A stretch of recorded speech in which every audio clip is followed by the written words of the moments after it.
Viral, anak emas, Bobi Nasution diciduk KPK, harta tembus 4,9 miliar rupiah. The Golden Boss Medan, Topan Obaja Putra Ginting, top, baru 4 bulan pindah tugas ke Pemprov Sumut dari Pemko Medan. Ia pun langsung menjabat Kepala Dinas PUPR Pemprov Sumut begitu diangkut dari Pemko Medan. The Golden Boss Medan itu dilantik sebagai Kepala Dinas, Kadis, PUPR Pemprov Sumut pada 24 Februari 2025 oleh Gubernur Sumut Bobi Afif Nasution. Bukan rahasia lagi, kalau Topan Ginting merupakan pejabat muda, anak emas Bobi Nasution. Sejak Bobi Nasution duduk sebagai wali kota Medan, karir Topan Ginting terus melambung bak roket. Dari jabatan Camat Medan Tuntungan, ia dipromosikan Bobi Nasution sebagai Kepala Dinas PU atau Dinas Sumber Daya Air, Bina Marga dan Bina Konstruksi Kota Medan, serta pernah duduk sebagai Pelaksana Tugas, PJ, Sekda Kota Medan. Ketika Bobi Nasution terpilih sebagai Gubernur Sumut, ia lalu menarik Topan duduk sebagai Kepala Dinas Pekerjaan Umum dan Perumahan Rakyat, PUPR, di tingkat provinsi. Tentu saja jabatan itu sangat basah dan syarat dengan proyek. Nilai harta kekayaan Topan juga meningkat pesat sejak ia menduduki posisi Eleson II di masa pemerintahan Bobi, baik sewaktu di Pemko Medan maupun setelah duduk sebagai Kepala Dinas di Pemprov Sumut. Berdasarkan laporan harta kekayaan penyelenggara negara, LHKPN, yang dirilis Komisi Pemberantasan Korupsi, KPK, tahun 2024, Topan Ginting memiliki nilai harta kekayaan sebesar 4,9 miliar rupiah.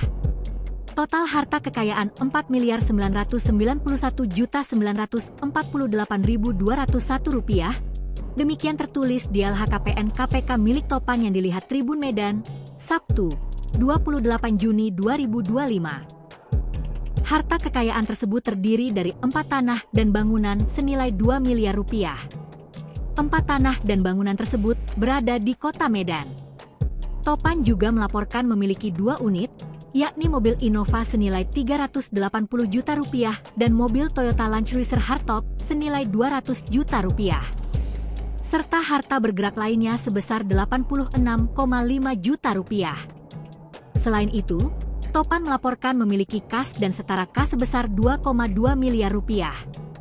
Namun, Topan tercatat tidak memiliki utang. Topan Ginting percayakan Rasuli Effendi Siregar jadi pemungut jatah uangnya. Rasuli Effendi Siregar merupakan pejabat Dinas Pekerjaan Umum dan Penataan Ruang Sumatera Utara, PUPR Sumut, yang turut ditangkap KPK. Dalam perkara dugaan korupsi proyek pembangunan jalan di Desa Sipiongot, Kecamatan Dolok, Kabupaten Padang Lawas Utara, Paluta, Rasuli Effendi Siregar bertindak sebagai pejabat pembuat komitmen, PPK. Ia ditugaskan Kadis PUPR Sumut Topan Ginting untuk mengatur lelang proyek, dan memenangkan PT Dalihan Natolu Group dengan milik M. Ahirun Effendi Siregar atau M. Ahirun Piliang. Dalam proses penunjukan kontraktor yang menyalahi aturan itu, Rasuli Effendi Siregar turut membantu PT Dalihan Natolu Group mempersiapkan segala dokumen untuk keperluan e-Catalog. Selain itu, Rasuli Effendi Siregar ini jugalah orang yang patut diduga bertugas mengumpulkan uang korupsi untuk diberikan kepada Topan Ginting. Download Tribun X sekarang, menghadirkan lokal menjadi Indonesia.